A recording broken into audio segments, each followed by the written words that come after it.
Oh dear Barbara, how much Past time do lives. we have? Celine song. How much You know fucking what's funny time do is we that have? we only have a little bit of time, and okay, we're going to talk about Celine songs, past lives, Carlos's favorite of the year, Absolutely. Really? By a mile, by a mile. Really? and I'll let you also talk about the story right now after I get Yeah, past yeah. everything. Starring Greta Lee, Theo Yu, and John Magaro. Majaro, I think it's Majaro. Majero. Nominated for Best Picture see no and E. Best Original Screenplay right now, which I think you're rooting for both of them. Yeah. Best Picture? Oh no, not for not Best Picture, but Best Original Screenplay. Yeah, Okay. I mean, I don't think this is gonna get the love it deserves to an extent. Isn't Celine song also nominated? No. No, that's it. What's the phrase up top? A soaring, decades-spanning romance that will make you catch your breath. The Hollywood Okay. Reporter. Carlos. Hollywood Reporter. Only So- 2 nominations. What's this film about? Yeah. This film is about two kind of star-crossed lovers who are childhood sweethearts that meet, grew up together in Korea and Seoul, Korea, and the female character Nora. Yeah. I think her character's name is Nora. Immigrates. Her family immigrates to Canada and then to the States, and essentially they lose contact. And then through social media, through modern kind of technology, they You find meet each through other. Facebook. Yeah, through Facebook. They meet through Facebook. They find each other through Facebook again, rather.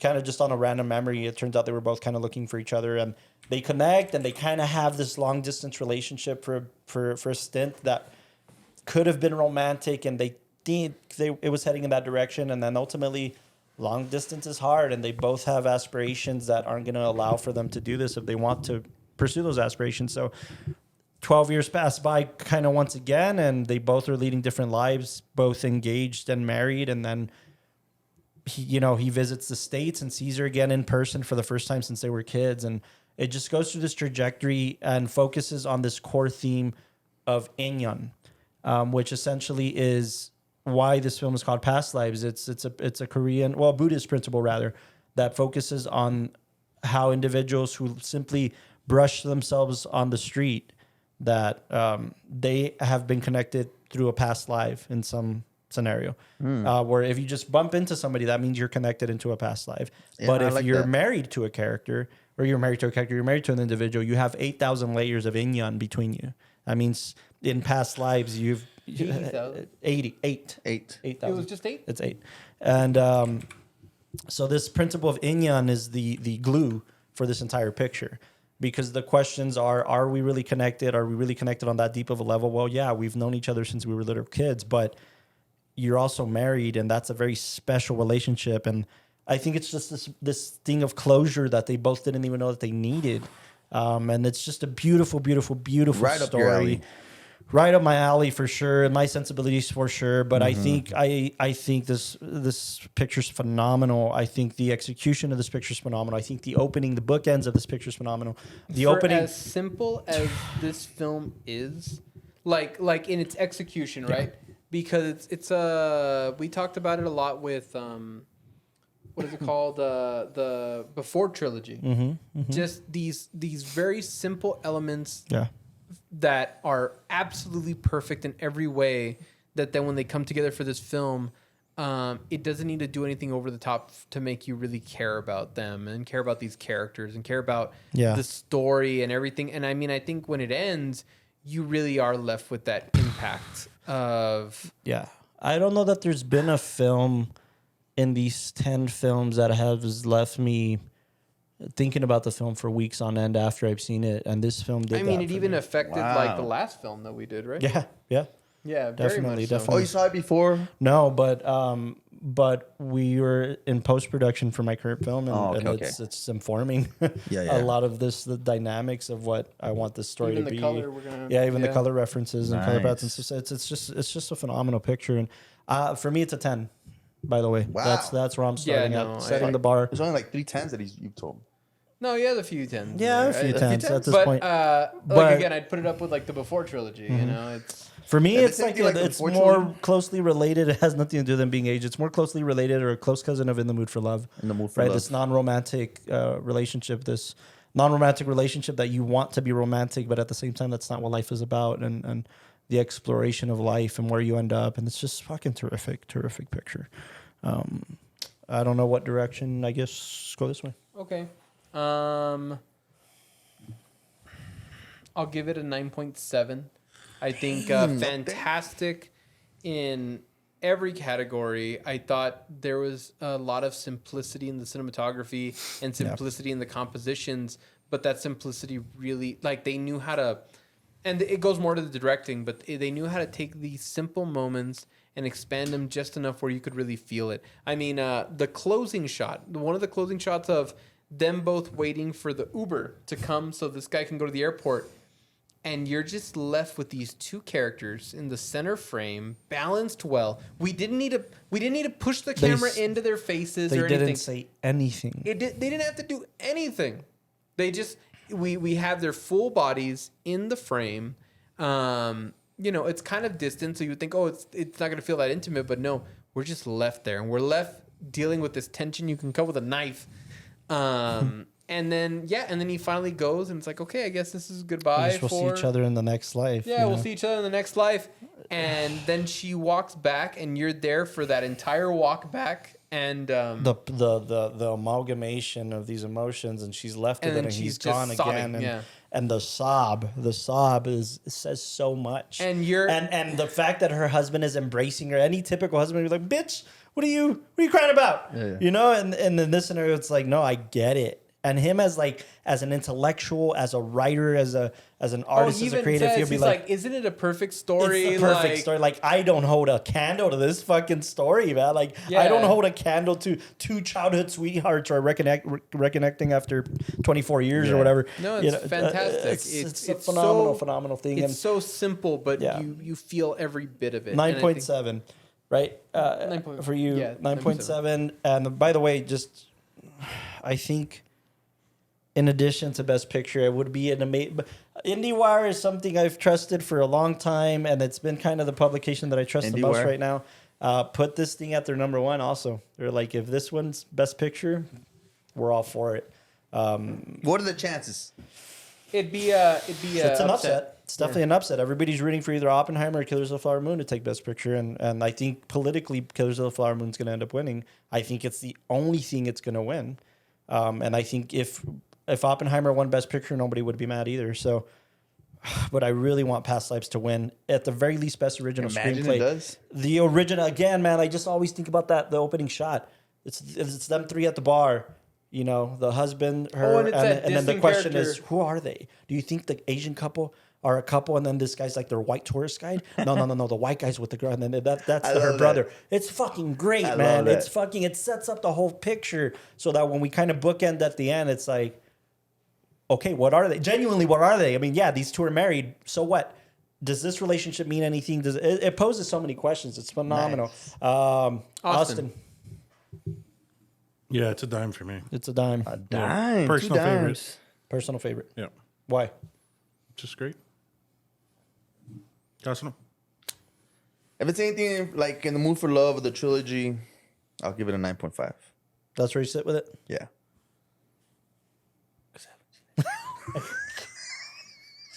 I thought it was just Poor Things that you had in. No, those two. Poor Things. Oh, shit. Well, you're in for a treat. No, yeah, dude. I mean, if it's anything like In the Mood for Love, It's a modern In the Mood for Love, man. It really is. It's a modern In the Mood for Love. I am so down. It's a modern In the Mood for Love. It really is. But with these kind of, again, these what's the word I'm looking for? Platonic, connotations that are more powerful than non-platonic things. I mean, it's just fucking phenomenal. It's a phenomenal picture.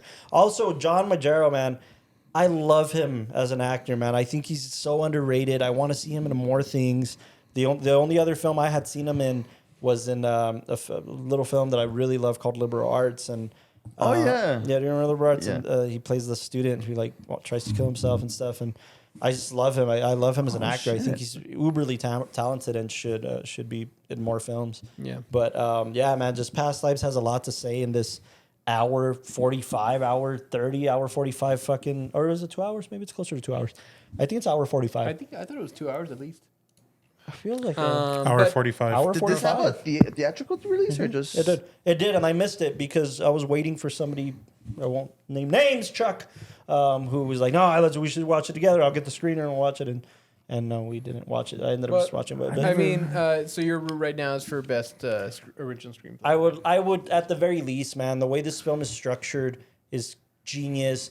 When we cut to the end, when we cut to the flashback of the steps, in Korea, while they're saying their last goodbyes, those tension filled, the scene you talked about at the end, and then we cut to them and as then kids. also that scene Oh at my the gosh, steps man. where one goes up and one goes down. Yeah. And you see her and she's going to school, learning, moving forward in her career, and he is too. But he's stuck with the kind of Korean, the life. traditional. Yeah, the traditional Korean life. And he even says, right, he's so Korean. She says, he's so Korean. And the way he thinks is so Korean. And he even says, I'm just a normal Korean dude. There's nothing special about me. Where he even says, the worst part was, the military. And then, you just kind of got to do that. And That's then just afterwards normal. you move on. And now I'm, working and trying to expand. And we'll see where this goes. But by the way, directorial debut. really? For Celine song? First film she's ever done. She comes from the theater. Celine. I gotta see this. She comes from the theater world, and this is nice. essentially what this character. It's very autobiographical, by the way. Not everything, but for the most part, it's autobiographical. It's got And yeah, man, just for a directorial debut, I'm first of all extremely jealous. Yeah, right. But my gosh, man, it's just the amalgamation of all of the elements that work so well See, for when this you're picture. talking about a film like that, I want to see it with you, bro. Yeah, I'm so down to watch this film 10 more times. I don't care. I love this picture. Well- But yeah, just there's only so much we can say, and I think that's the most powerful cinema, that you can't describe what's so great about it. There's just so much to say, so much that the film says that you can't. Yeah. Even as a human, and these human even- emotions that we constantly feel but can never put into words. Yeah. Nice. That's what this film is. I'll even say that on the facet of exploring relationships, which I know you're a big fan of because I it's such an think- interesting dynamic to explore, right? I think it's the In the most human experience. The human condition is then the human experience. I think relationships are the most telling thing. I think they're the most honest depiction of humanity at their best and at their worst. And that's why it's so fascinating to me to see the dynamic of a couple through cinema, because it's an exploration of humanity at its most foundational core, relationships, people. And when I see films like this, it gives me, I'll steal a line from Marty, man. Like he didn't say this about this film. I don't know if he's seen it, but it gives me hope for cinema. It gives me hope for the future of cinema, that people are still telling stories like this. Don't get me wrong. We talked about some amazing films. We talked about Maestro and the complexities of that, and we talked about the relationships of that. But those are these massively scale. What's the budget for this thing? I'm willing to bet somewhere under 10 mil. And fuck, man. I mean, just for me, yes, this is just my sensibilities, but it's also for me the most powerful cinema. 12 million was the budget for this.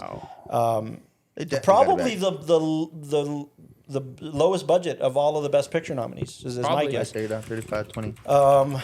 But yeah, man, the exploration of stories and relationships through cinema that have substance, that have not to be cheeky, but that have layers. This film is fucking phenomenal. I laugh because Sandra, I watched it with my wife, and she says, I was blown away, right? Like, I'm quiet after the first screening of this, and I'm like sitting there, and she's like, "What are you doing? What are you thinking about? She said, are you layering?" That's your thing now. Are you layering? Who are you layering with? I'm just edging. And I'm like, yeah, exactly, right?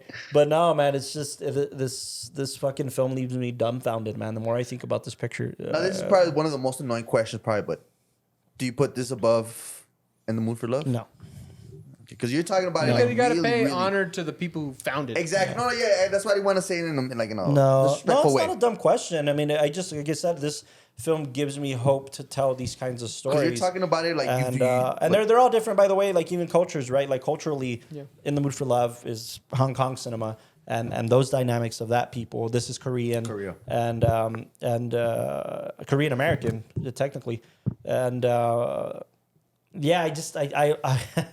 I know it sounds silly, but I'd love to make. Or I kind of am exploring making my perspective of these, which is a Mexican American version of something like this, right? So, man, I just think it's fantastic. But it's not in the Mood for Love has been. That's what's beautiful about these pictures is like I'm living within the Mood for Love, and I think about it every day, and I think about this like how it's creeping up into becoming my top 3. Or maybe even my favorite film of all time because it's just impacted me so much on how you can convey this message without doing or saying too much, and Past Lives did that for me more than any film this year. Nice. I'll be thinking about this film for my whole life. I'll be thinking about this film. Wow.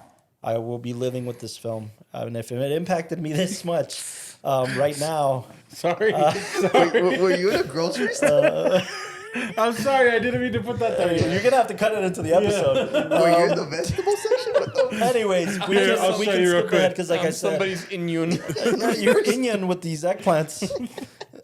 You're making. Why is it so good? Are you though? making Indian? Yeah, why is it so good, bro? I know. I didn't mean to put it up yet. I'm What sorry. did you look up? Like, Are you But lazy? look, it looks like you're there. Yeah, AI man. Damn. Anyways, we can move on to the next picture. Like I said, there's so much I can't say. I can't communicate. But because again, this is one of the films that I think easily could get swept under the rug, Yeah. and you'll forget about it because it's not getting all the love that it deserves. Just- 824, by the way. Yeah. Well, Thank you. Also, That's A24? Yes. Damn. Also, it's one of those that I think can just kind of breeze past.